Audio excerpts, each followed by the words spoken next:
Welcome back to the NTV Sunday Evening News Hour. Over 1,000 people turned out at the Sir Richard Squires building in Corner Brook today for the last day. The Olympic torch relay is in Newfoundland and Labrador.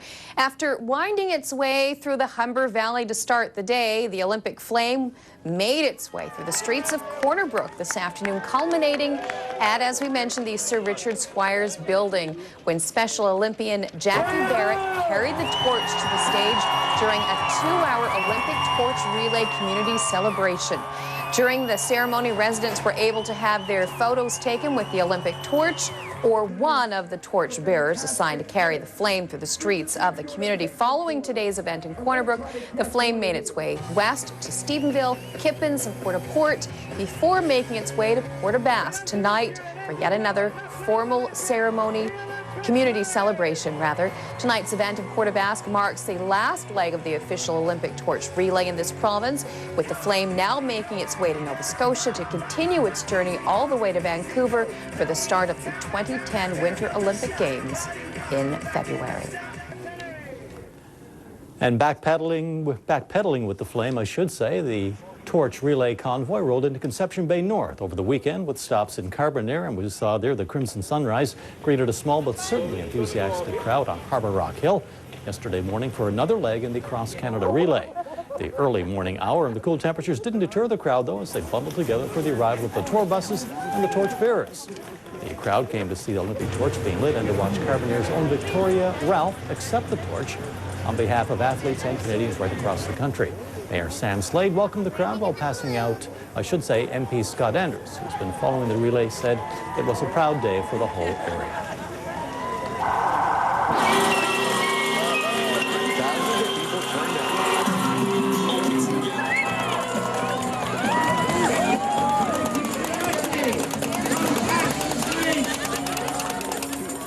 For Tony Christus of Grand Falls-Windsor. Great flag out there, all the way from Greece.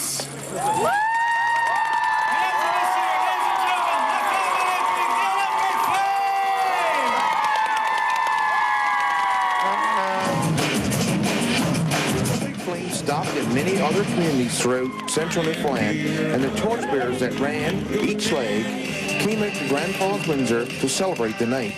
It was August 10th. I got the email that said, "Congratulations, you've been selected as a torchbearer." My husband came home from work that day. I ran out to the driveway. He thought we won the lotto. He was taking off his uniform. He was quitting. He was done work. When I got the torch, it was amazing because I've been to 7, I've either worked or been to 7 Olympic Games, and usually that's a once-in-a-lifetime experience. But the torch will definitely be a once-in-a-lifetime. There's just nothing like it. And I looked, you know, you've seen it, and you see it, and you see it all on TV, and then when you have it in your hands, and then when they lit it, I can't even tell you the words. There aren't any words. It's amazing, and the people coming through the town, the people came out to watch it. It was beyond words. Just like holding that flame up and passing it off to Tony was a great experience.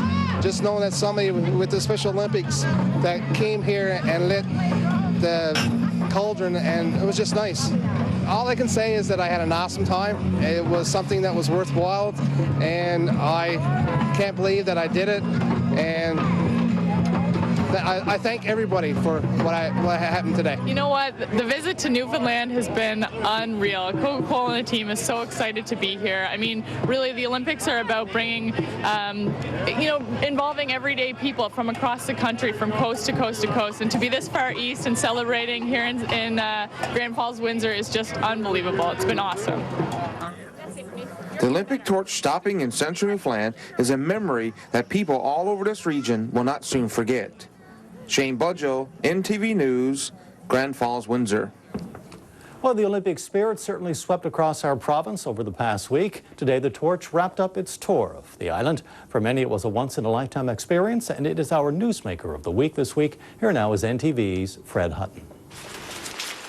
The excitement had been mounting for weeks, and on Wednesday, after months of planning, the dream became reality. The first glimpse of the flame, which symbolizes the burning Olympic spirit, people of Wabush, first to take part in the run. With the Games just a few months away, it allows places like Wabush, Labrador City, Northwest River, Sheshatshiu, and Happy Valley Goose Bay to be part of that dream. During its first day in this province, which happened to fall on Remembrance Day, the torch stopped at a war memorial service held to pay tribute to war veterans. From there, it was on to St. Anthony, Lanza Meadows. While on the island, tens of thousands of people flocked to the various events on the Avalon Peninsula, through Clarenville, central Newfoundland, the west coast, and southwest coast, all to catch a glimpse of the famous torch. The purpose of the Olympic Flame Tour is to shine the spotlight on as many places as possible to build Olympic spirit in the host country. Well, it worked. It captured everyone's attention. If you didn't see it yourself, you probably know someone who did, who perhaps even ran with it. The flame has moved on now. In just a few short months, the Games will begin in Vancouver. For some, the memories of the torch run here will last a lifetime. And the story is our newsmaker of the week. For NTV News, I'm Fred Hutton. Thank you. See you guys.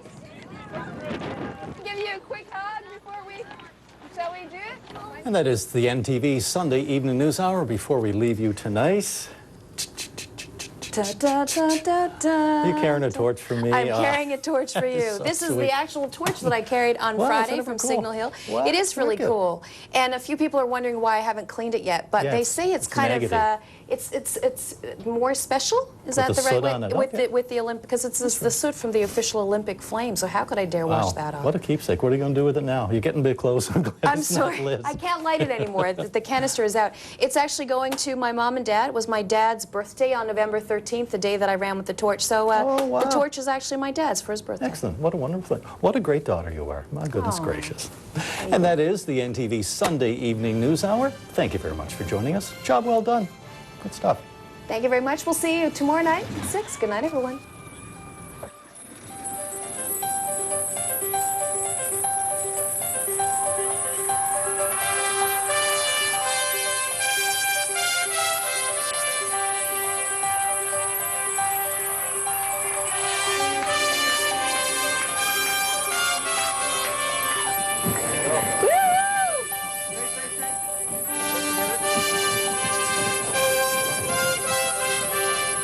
Thank you. See you guys.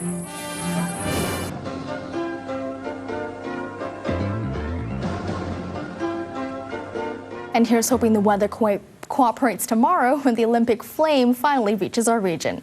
The torch relay has already wound its way through several Canadian communities, and tomorrow it will reach Cape Breton. The relay will begin at 8 a.m. at the Marine Atlantic Ferry Terminal in North Sydney.